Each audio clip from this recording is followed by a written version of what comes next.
冬のエベレストは春と秋をはるかに凌駕する過酷な世界だ。あらゆる生物の生存を拒絶するデスゾーン。登山家加藤康夫さんは世界初の冬のエベレスト登頂を達成。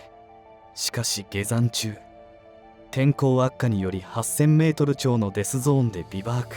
数々の挑戦と功績、世界初の記録を達成した直後の悲劇、一挙暗転の急展開に世界中が驚きと悲しみを感じざるを得なかった。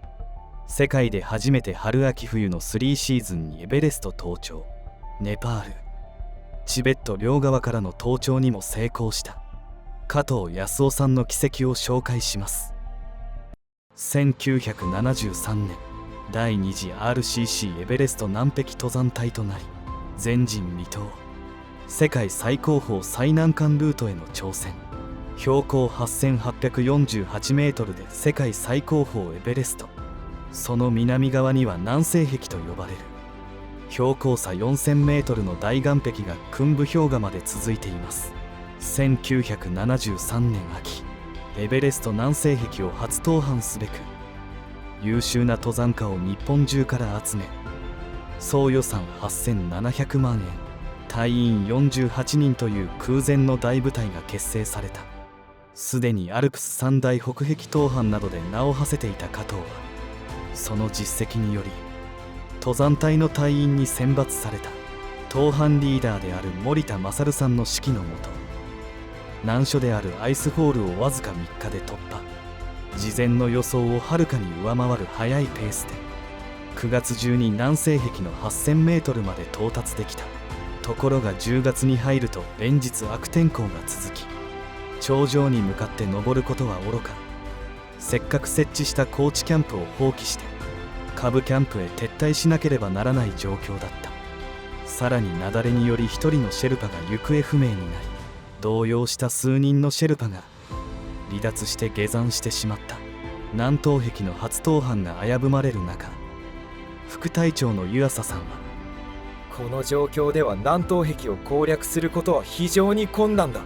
事前の計画通り南西壁一本行くのか、それともノーマルルートの南東稜で登頂を目指すべきか、みんなの意見が聞きたい。この副会長の発言に対して、僕たちは南東壁を登るためにはるばる日本からやってきている。17年前にヒラリー天神に初めて踏破され、その後も多くの登山家にも登られた南東稜をわざわざ登るためではない。リーダーの森田さんが反論。南西壁を登って玉砕してもいいじゃないか。南東稜と分散したら力が二分されて登れるものも登れなくなる。森田隊長からの意見にもかかわらず、湯浅副隊長は南西壁と南東稜に分割する決断を下します。多くのスポンサーから援助金を受け取っている第2次 RCC 隊は何の成果もなしに帰国することは許されず、ノーマルルートでも登頂に成功した実績が必要だった。挑戦する熱い森田さんと冷静な湯浅さんのバランスがチームとしては良いバランスだったのかもしれない。しかし相手は世界最高峰のエベレスト。たとえノーマルルートであってもやすやすと登れてしまう山ではなかった。10月26日、サウスコルのテントからエベレスト頂上へのアタックに出発。8749メートルの南方で酸素ボンベを確認すると、驚いたことに残業が1時間分しか残っていなかった。過酷な登攀になることは覚悟の上で頂上に向かった。そして午後4時半、エベレスト頂上に到達することができた。これは世界初のエベレスト秋登頂でもあった。しかしここで酸素ボンベが空になってしまった。酸素が切れて意識が朦朧となり、視力の低下も始まった。すぐに下山を開始するが、南方ピークに到達する頃には太陽が沈み闇に包まれ、疲労のあまり滑落してしまった。幸い自力で停止することができたが、これ以上進む自信がなかった。やむを得ず8650メートルでビバークして朝を待つことになった。セルトも水も食料もなく、氷点下45度を下回る極寒の中、雪の斜面に座り込んで朝を待つしかない。酸素不足と疲労と寒さで意識が朦朧とし、何度も眠りに落ちそうになった。しかし一度眠ってしまうと二度と目覚めることはないだろう。猛烈な眠気の中で喉の渇きに襲われて無性に水が飲みたくなった。足元に目をやると小川が流れているのが見えた。極度の酸素不足により衰弱し幻覚を見ていたのだった。そして後から聞いた話だが、これは三途の川で、もしそれを渡っていたら死んでいたとのことだった。翌日どうにか朝を迎えることができた。よろよろと 8500M まで下降し、デポしていた酸素を吸うことができた。しかしこの酸素もすぐに切れてしまった。無酸素となり、高度障害により視力も失われて何も見えなくなってしまった。生きて下山する気も失せて岩の上に座り込んでしまった。体の感覚、意識までもなくなっていくのを呆然とただ感じることしかできない状況の中、遠くからかすかに声が聞こえる。それはサポートでサウスコルのテントに入っていた長谷川恒夫さんだった。長谷川さんは自身の危険を顧みず助けに来てくれた。酸素と持ってきてくれた紅茶を飲み、視力も回復し下山する気力が湧いた。長谷川さんに助けられながらなんとかサウスコルのテントに下山することができた。夜半には強風が吹き荒れてテントは引き裂かれてしまった。翌日サウスコルからの下山を開始。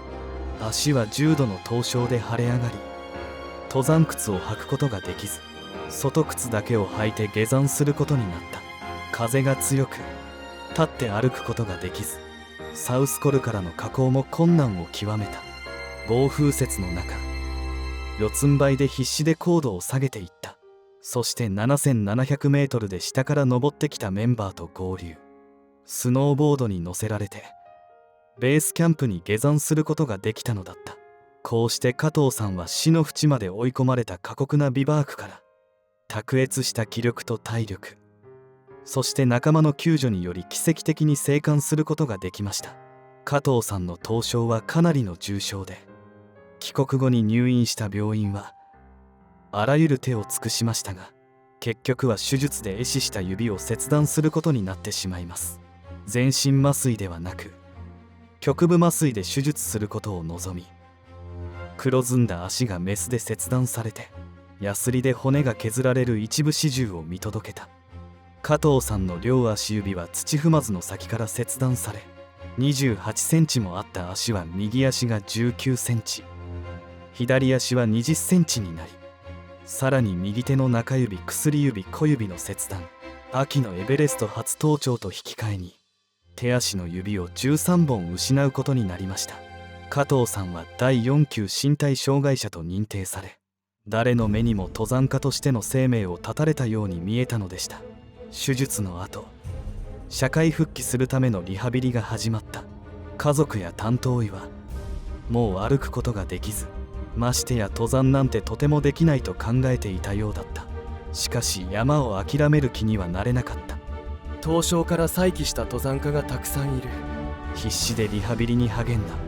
手術の3ヶ月後にはゆっくりとなら歩けるようになり、8ヶ月後には退院して自宅に帰ることができたが、自宅の15段の階段ですら登れず転倒してしまうこともあった。しかしその後もリハビリに励んだ結果、日常生活に支障がないまで歩行能力が回復していった。手術の半年後にはヨーロッパへスキーに行くことができた。そして手術から1年後、登山を再開し、北アルプスの竜王岳当面の岩場を登ることができた。これによりまたヒマラヤに挑戦できるかもしれないと考えるようになった。事故などで手足をなくした人たちに希望を与えて元気づけられるようになるためにも、可能性の限界に挑戦してみたいとの思いを強くしたのだった。翌年の1975年、登山家として再起をかけてアルプスのマッターホルンに挑戦し登頂することができた。1976年、ヒマラヤのナンダデビ登山隊の一員となった。医師からは標高6000メートル以上での行動禁止を厳命されていたため、サポート要員としての参加だった。しかし登山活動が始まると頂上に立ちたい欲求を抑えることができず、医者の指示に逆らって標高7816メートルの山頂まで登ってしまった。1978年には標高8163メートルのマナスルに挑戦した。大雪に阻まれて登頂することはできなかったが、足の指がなくても8000メートル峰に挑戦できるという自信を深めた。そして1980年、日本山岳会のチョモランマ遠征隊の一員となった。日本山岳会は北壁と北東両の2ルート同時登頂を目指していた。加藤さんは北東両隊のチームリーダーだった。北東両は伝説の登山家ジョージ・マロリーがエベレストに挑戦し消息を絶ったルートでもあった。北東両隊のアタック隊員に選出され、最終キャンプとなる8250メートルの第7キャンプに入った。北壁隊が雪崩で亡くなってしまったことを知り、強い悲しみに包まれたが、何としてでも登頂しなければならないと思った。翌日、エベレストの頂上に向けて出発した。そして日が沈みかけた頃、エベレストの頂上に立つことができた。写真を撮影した後、すぐに下山を開始。間もなく完全に太陽が沈み、闇に包まれた。8750メートルでビバークすることになった。エベレストでのビバークはこれで2回目だが、今回は励まし合う仲間もいない単独でのビバーク。しかし前回よりも気温が高く、凍傷になることもなかった。翌日サポートで登ってきた隊員と合流し、無事に第6キャンプまで下山することができた。加藤さんは世界で初めてのネパール・チベット南北両側からエベレスト登頂を成功させたのだった。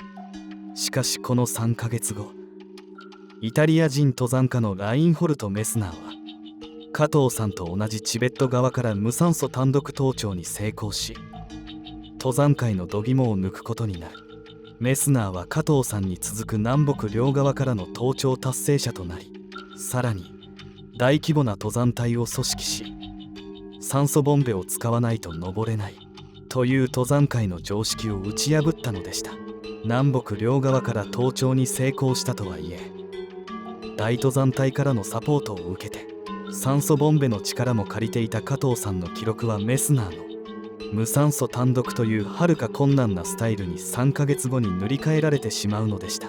加藤さんはエベレストに登頂した翌年の1981年、マナスルに登頂し、3年前の雪辱を果たすことができた。そして春と秋のエベレスト登頂に成功した加藤さんにとっての最後の課題、冬季エベレスト挑戦だった。それはジェットストリームが吹き荒れ、氷点下50度を下回る冬のエベレストは、あの超人メスナーですら成し遂げられていない記録でもあった。メスナーの上を行くためにも冬季エベレストに挑戦することにした。1982年の11月、ネパールに到着し、登山活動を開始。順調にキャンプを前進させていた。7900メートルの第4キャンプから単独で頂上アタックに出発した。しかしサウスコルに出ると猛烈な風が吹き荒れていて、吹き飛ばされそうになり、アイゼンを落としてしまう。登頂を諦めて一度下山して体勢を立て直すことになった。1週間後の12月27日、もう一度冬季エベレストに挑戦することになった。今回は単独ではなく、小林さんとパートナーを組んでアタックすることになった。南方に到達することができたが、調子の悪い小林さんは登頂を断念することになった。そして単独で山頂に向かい、冬季エベレストの登頂に成功。ついに春秋冬の3シーズンのエベレストを制覇。これは世界初の快挙だった。小林さんの待つ南方まで戻り、リバークすることにした。その夜、第2キャンプと更新の記録が残っている。今どちらですか？現在状況は？説明します。加藤さん、頂上に立ったんですか？午後3時55分、頂上いただきました。2人とも大丈夫ですか？私は大丈夫です。小林さんはどうですか？ええ、少し感動気味です。はい、了解しました。安心しました。頂上は加藤さん一人ですか？そうです。おめでとうございます。頑張ってください。酸素は大丈夫ですか？酸素は切れています。でも大丈夫です。明朝、酸素を持って途中まで行かせます。了解ですか？その必要はありません。自分たちで降りられます。わかりました。頑張ってください。今日全キャンプとも起きています。何かあったら呼び出してください。了解。多分セルトをかぶっただけですから今晩は寝られませんので。こうして加藤さんが春秋冬の3シーズンにエベレスト登頂した世界初登山家というニュースが日本中で報じられました。埼玉県大宮市の加藤さんの実家ではお祝いの言葉を伝える電話が鳴りやまず、マスコミからの取材依頼が殺到することになるのです。日本中が加藤康夫のエベレスト冬季登頂を祝福する中、加藤さんの父である春夫さんだけは危機感を抱いていました。新聞社の記者が登頂成功の万歳写真を求めてきましたが、やめてもらいたい。万歳するのは日本に帰ってからにしてもらいたいと断ったようです。残念ながらこの予感は的中することになる。